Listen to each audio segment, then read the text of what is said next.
भक्ति प्रेम की पराकाष्ठा है।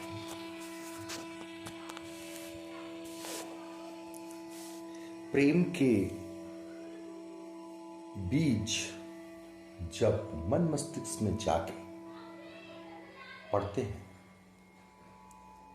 पेड़ बनते हैं, उनके ऊपर पुष्प लगते हैं, फिर उससे भक्ति के फल प्राप्त होते हैं। भक्ति करना आसान नहीं है। यहां प्रेम करना ही आसान नहीं है तो भक्ति तो छोड़ दीजिए। भक्ति करना आसान नहीं है। कबीरदास जी ने लिखा है कि कामी क्रोधी लालची इनसे भक्ति ना होई। कामी क्रोधी लालची इनसे भक्ति ना होई। भक्ति करे कोई शूरमा जाति वर्ण कुल खोई। प्रेम कहते हैं अंधा होता है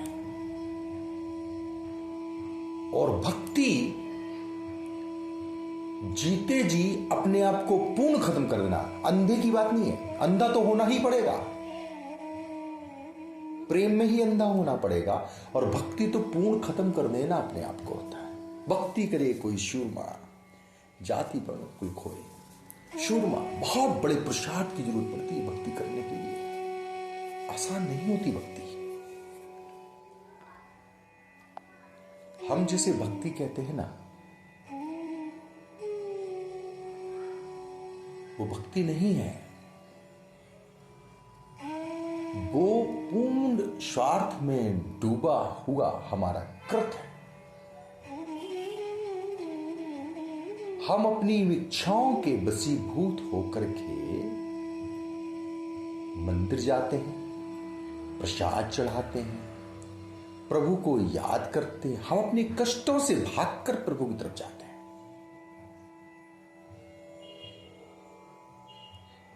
कष्टों से भागकर प्रभु की तरफ जाना भक्ति नहीं है। ये ठीक है।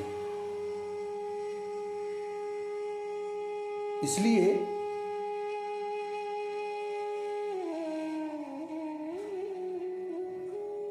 संतों ने लिखा है कि प्रभु थोड़े कष्ट भी दोगे तो चलेगा, लेकिन अपने श्रीचरणों में भक्ति दे दो। एक भक्त भक्ति को मानता है, लेकिन भक्ति मिलती है निस्वार्थ प्रेम से। जब परमात्मा के प्रति हमारा निस्वार्थ प्रेम बढ़ता जाता है तो वो भक्ति में रूपांतरित हो जाता है। लेकिन हम अपने मन में, हम इस मन की चालाकियों में ऐसे फंसे हुए हैं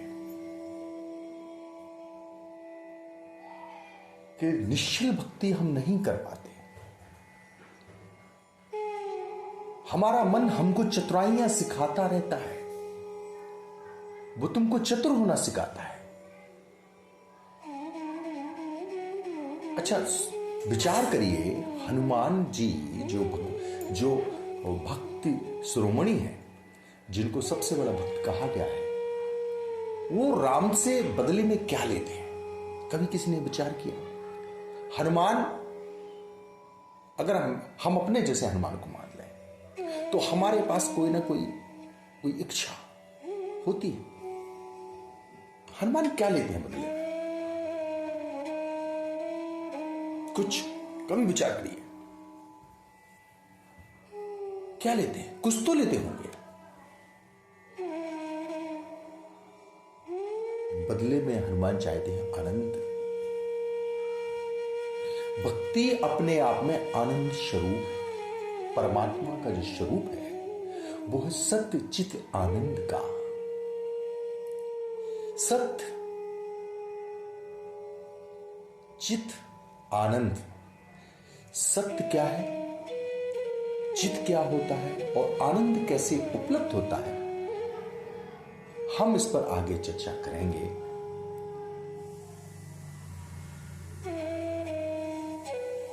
इस वीडियो में नहीं तो अगले वीडियो